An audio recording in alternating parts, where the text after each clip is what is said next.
Hello friends, good morning all of you my dear friends. तो today I will be discuss आपका 12th class का English का, यानी English से आपका कितना क्वेश्चन कौन चैप्टर से आता है वो मैं आप लोग को आज बताने वाला हूँ। तो आपका पहला चैप्टर है दोस्त, वो है आपका वॉइस। वॉइस से आपका लगभग आपका कम से कम तो कहीं ना कहीं 3 से 4 क्वेश्चन आपको देखने को मिलता है, मतलब 3 से 4 नंबर फिक्स, समझ रहा है। और इसके बाद होता है इंग्लिश में 2 सेक्शन होता है, एक होता है आपका मैथ का और एक होता है ग्रामर का। ग्रामर से आपका 25 से 30 क्वेश्चन आएगा और 25 से 30 क्वेश्चन आपका किताब से आएगा, यानी बुक में जो 100 मार्क्स होता है उससे आएगा। तो 25 क्वेश्चन प्राप्त करने के लिए बहुत ही आसान तरीका, बहुत ही ईजी ट्रिक मैं आप लोग के सामने लेकर के आया हूँ।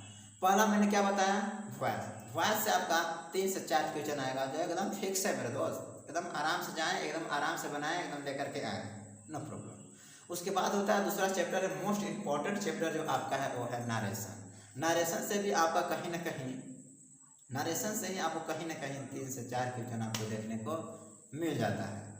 और उसके बाद जो होता है अगला चैप्टर है आपका आर्टिकल। आर्टिकल से भी कहीं ना कहीं आपको 3 से 4 क्वेश्चन वहाँ भी देखने को मिल जाता है। और आगे जो उसके बाद जो चैप्टर है वो है प्रीपोजिशन, यानी इंग्लिश के बोला जाता है ग्रेट चैप्टर है आपका प्रीपोजिशन। प्रीपोजिशन से आपको कम से कम इस बार 2021 में 5 से 8 क्वेश्चन आपको देखने को मिला है। इसी प्रकार से हो सकता है आपका आगामी एग्जाम में, नेक्स्ट एग्जाम में आपका कहीं ना कहीं 5 से 7 क्वेश्चन आने के चांसेस है। इसके बाद जो होता है time and tense. Time and tense से भी आपका 5 से 7 नंबर फिक्स है।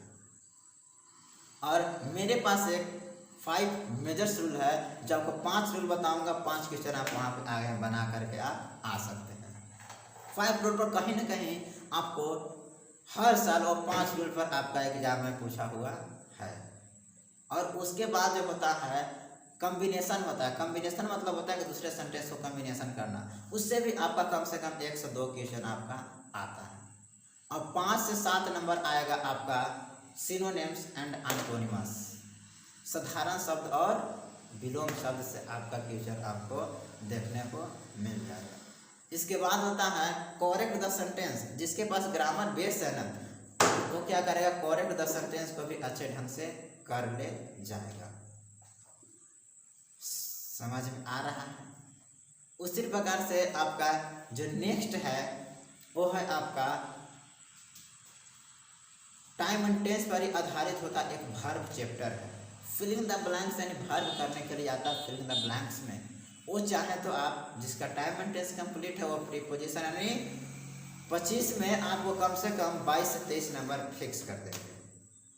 ओनली आप अगर पढ़ें तो, और नहीं पढ़ें तो बस रहे।